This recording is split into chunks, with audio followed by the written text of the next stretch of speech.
I would take Griffin.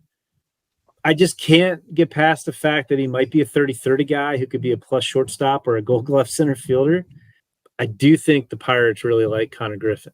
And I think if he got there, that would probably be the guy they would take. I really like the athleticism of Konnor Griffin. I think he is the highest upside out of maybe everybody in this draft. So personally, I'm always going to go upside over just like a college first baseman bat.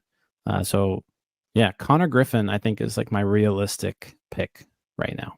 Konnor Griffin is the Pirates' first round pick in 2024. Wow.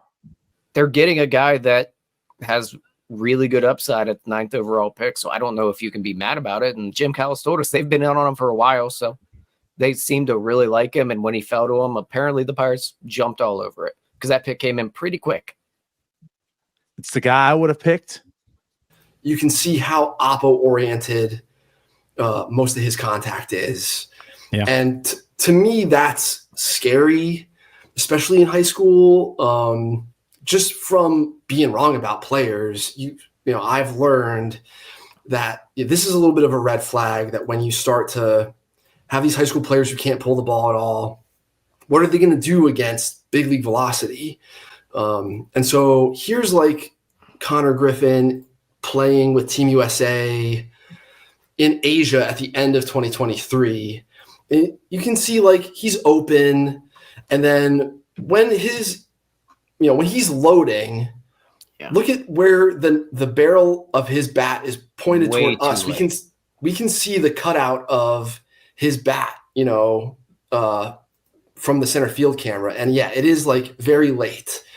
But now here's Konnor now, and he's I'll pause it to start, but he's not open anymore. And when we get to the apex of his swing, it's just not as big and deep and crazy of a load in his hands as it was in high school. And to me, for this guy to have done some of the stuff he's done on a big league field this spring, having not played after the draft last year, like not even until Bridge League and Instructs, which he did a little bit of, but they didn't send this guy to Bradenton or anything last year. To me, his swing now looks more like Dylan Cruz's. But this one here, this fly out against Brant Herter, this is a big leaguer. He misses his spot, sure, like they are trying to pitch him in. And these fastballs that he can get extended on they're the ones that he's going to destroy. And we're going to see this year how he deals with fastballs that are in on his hands more. That's really, really what it is going to determine just how big this is going to be. But I think this is very positive for me in terms of like not just for Konnor Griffin, but for the org. So far, it looks really good. Like I said, to me, the biggest thing, he is striking out some, but it's hovering around, 20% or so, which would be acceptable. The tools still look tremendous. Konnor Griffin's on the short list of guys who you could see being the number one prospect in baseball someday. I don't know if he's the next number one. Now, having said that, if he winds up hitting, like I guess he's on pace right now to hit what? 337 with 25 homers and close to 70 steals.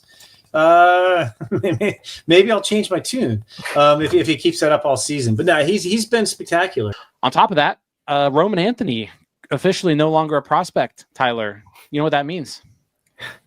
Means that we got a number one on our hands. How about that? Just about a year ago, Konnor Griffin was the 9th overall pick in the draft, signed his deal, and now today, July 24th, Konnor Griffin is the number one prospect in baseball, according to MLB Pipeline and Baseball America, because he was number 2 on their list as well. So pretty incredible feat for him. Just a huge developmental win for the Pirates. He looks to be every bit of a future star. And yeah, number 1 overall prospect in baseball. That's pretty cool. Yeah, and that's why you go after the upside in the draft. That's why they take the high school kid that plays shortstop and center field that's uber athletic,